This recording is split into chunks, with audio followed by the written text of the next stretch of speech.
दोस्तों स्वागत है आपका आज के इस वीडियो में। और आज के इस वीडियो में हम बात करने वाले हैं कि रेलवे में सब इंस्पेक्टर कैसे बनती हैं। दोस्तों आप में से बहुत सारे स्टूडेंट होंगे जो आगे चल के रेलवे के फील्ड में अपना कैरियर बनाना चाहते होंगे। दोस्तों रेलवे विभाग द्वारा कई सारे पोस्टों के लिए वैकेंसी निकाली जाती है, जिसमें से एक पोस्ट होता है आपका आरपीएफ यानी कि रेलवे पुलिस फोर्स का। इसमें कई सारे पोस्टों के लिए वैकेंसी होती है आरपीएफ में, जैसे कि आरपीएफ कांस्टेबल का, आरपीएफ हेड कांस्टेबल का, आरपीएफ सब इंस्पेक्टर का। तो आज के इस वीडियो में आपको बताने वाले हैं कि अगर आरपीएफ सब इंस्पेक्टर आप बनना चाहते हैं तो उसके लिए क्या क्या करना होता है, कौन सा एग्जाम देना पड़ता है, इसके लिए क्वालिफिकेशंस वगैरह क्या होनी चाहिए और कितनी सैलरी वगैरह आपको यहाँ पे दी जाती है। सारी जानकारी इस वीडियो में देने वाले हैं, तो वीडियो अंत तक बने रहिए। ये वीडियो को स्टार्ट करते हैं और आपको आरपीएफ सब इंस्पेक्टर कैसे बनते हैं इसके बारे में पूरे डिटेल्स में आपको बताते हैं।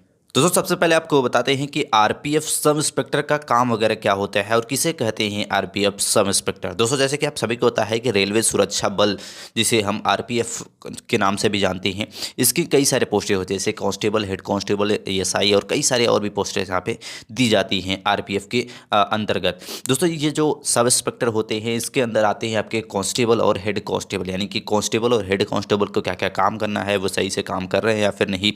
रेलवे में कोई भी अगर प्रॉब्लम होती है रेलवे स्टेशन पे, तो उसकी जो सारी जिम्मेदारी वगैरह होती है वो सब इंस्पेक्टर की होती है। तो आप समझ सकते हैं कि कितना बड़ी पोस्ट होती है और एक सब इंस्पेक्टर बनना कितनी बड़ी बात होती है रेलवे के फील्ड में।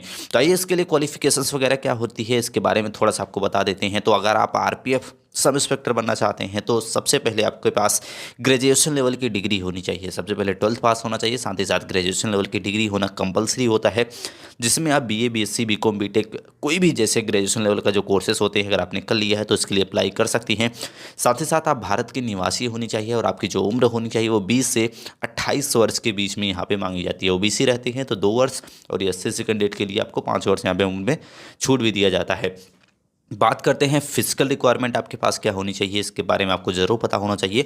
तो फिजिकल रिक्वायरमेंट में आता है आपकी हाइट, जो कि 165 सेंटीमीटर होनी चाहिए। यदि आप फीमेल रहती हैं तो लगभग आपके 152 सेंटीमीटर हाइट वगैरह यहाँ पे मांगी जाती है।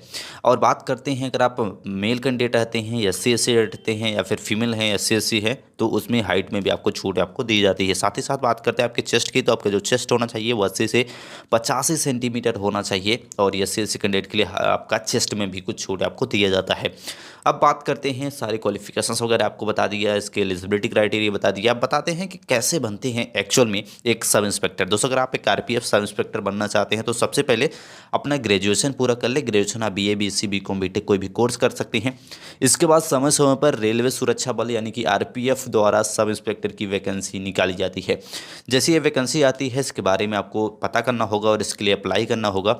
अप्लाई करने के बाद इसमें रिटन एग्जाम, शारीरिक दक्षता जिसमें आपकी हाइट वगैरह मेजर की जाएगी, शारीरिक मापदंड यानी कि रनिंग वगैरह आपका कराया जाएगा। देन आपका होगा इन सारी चीज़ों को क्लियर करने के बाद आपका डॉक्यूमेंट वेरिफिकेशन होता है। डॉक्यूमेंट वेरिफिकेशन में आपके सारे डॉक्यूमेंट्स वहाँ पे रिक्वायरमेंट होती है जो आपको सबमिट करना होता है। देन आपको ट्रेनिंग पे भेज दिया जाता है और ट्रेनिंग को पूरा करके आप एक आरपीएफ सब इंस्पेक्टर बन जाते हैं। तो ये पूरा प्रोसेस होता है। अब एक एक करके सारे प्रोसेस के बारे में आपको सबसे पहले बताते हैं। सबसे पहले जो आता है, जैसे आप आरपीएफ एसआई के लिए अप्लाई करते हैं, इसमें आपका रिटन एग्जाम कराया जाएगा। रिटन एग्जाम आपका जो होगा वो कंप्यूटर बेस्ड टेस्ट होगा, यानी कि आपका ऑनलाइन एग्जाम कराया जाएगा। कंप्यूटर बैठ के आपको एग्जाम देना होगा। 120 क्वेश्चन आपसे पूछा जाएगा, जिसके लिए आपको 120 मार्क यहाँ पे निर्धारित होगा। बात करते हैं एक प्रश्न के लिए आपको 1 मार्क दिया जाएगा। कौन से सब्जेक्ट से आपसे क्वेश्चन पूछा जाएगा, तो जनरल अवेयरनेस से 50 क्वेश्चन, जनरल इंटेलिजेंस और रीजनिंग से 35 क्वेश्चन। इसके बाद आता है आपका अर्थमेटिक्स जिसे अंक गणित कहते हैं, उससे आपके 35 क्वेश्चन रहते हैं। टोटल नंबर ऑफ क्वेश्चन आपके होते हैं 120। और बात करते हैं आपका समय कितना दिया जाता है, तो लगभग आपको 90 मिनट का समय दिया जाता है और पेपर नेगेटिव मार्किंग होता है। तो अच्छे से प्रिपरेशन करके आप इस एग्ज़ाम को दे सकते हैं। बात करते हैं जैसे आप रिटन एग्ज़ाम को दे देते हैं, देन अगर आप रिटन एग्ज़ाम को क्वालिफाई कर जाते हैं, देन आपका कराया जाएगा पीटी यानी कि शारीरिक दक्षता परीक्षा। बात करते हैं इसमें क्या क्या कराएगा, तो इसमें सबसे पहले कराया जाएगा आपकी हाइट वगैरह मेजर की जाएगी। इसमें आपका चेस्ट मेजर किया जाएगा। देन आपको रनिंग के लिए भेज दिया जाएगा। कितनी रनिंग करनी होती है, अगर आप मेल कैंडिडेट रहते हैं तो लगभग 1600 मीटर रनिंग करने के लिए आपको 6.5 मिनट का समय दिया जाता है। और बात करते हैं महिलाओं के लिए, यानी कि अगर आप फीमेल कैंडिडेट है तो 800 मीटर आपको रनिंग करनी होगी 4 मिनट के अंदर, यानी कि 4 मिनट का आपका समय रहेगा और 800 मीटर आपको रनिंग करनी रहती है। देन आपका लॉन्ग जंप होगा। लॉन्ग जंप करने के लिए अगर आप मेल कैंडिडेट हैं तो आपको 3 फीट 9 इंच जंप करना होगा, यदि आप फीमेल हैं तो 3 फीट आपको जंप करना होगा। इसके साथ साथ हाई जंप के साथ साथ लॉन्ग जंप आता है जो कि आपको 12 फीट करना होगा, यदि महिला कैंडिडेट है तो आपको 9 फीट करना होगा।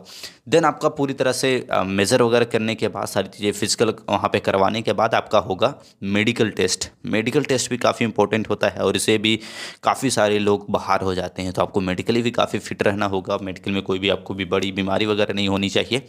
साथ ही साथ अगर आप मेडिकल को भी क्लियर कर लेते हैं देन आपका डॉक्यूमेंट वेरिफिकेशन होगा, जिसमें आधार कार्ड और जो भी डॉक्यूमेंट्स वहाँ पे रिक्वायर होते हैं आपको सबमिट करना होता है। डॉक्यूमेंट वेरिफिकेशन के बाद आपको ट्रेनिंग पे भेज दिया जाता है।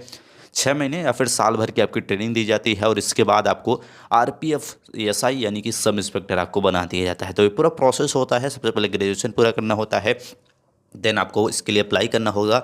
Written exam, physical test, medical और डॉक्यूमेंट वेरिफिकेशंस के बाद आपको एक आरपीएफ सब इंस्पेक्टर बना दिया जाता है। बात करते हैं कि आरपीएफ सब इंस्पेक्टर की सैलरी वगैरह कितनी होती है, तो इनकी भी सैलरी एक एएसआई के जितना ही मिलती है। लगभग आपको स्टार्टिंग सैलरी होती है लगभग आपको 34,800 रुपये से लेके 1,12,400 रुपये के आसपास आपकी सैलरी होती है। बेसिक सैलरी है, अगर भत्ते वगैरह को ऐड कर लेते हैं हम तो लगभग ये 40 से 50,000 रुपये के आसपास तक जा सकती है और काफ़ी अच्छी सैलरी मिलती है। अगर आप एक सब इंस्पेक्टर यानी कि एसआई बन जाते हैं, कुछ समय बाद आपको प्रमोशन करके इंस्पेक्टर भी बना दिया जाता है, जिनकी काफ़ी ज़्यादा सैलरी आपको यहाँ पे दी जाती है। आई होप आज की जानकारी अच्छी लगी और आप समझ गए होंगे कि रेलवे में एसआई यानी कि सब इंस्पेक्टर कैसे बनते हैं। दोस्तों ऐसी जानकारी के लिए चैनल को लाइक और सब्सक्राइब जरूर कर ले। मिलते हैं नेक्स्ट वीडियो में, तब तक के लिए जय हिंद।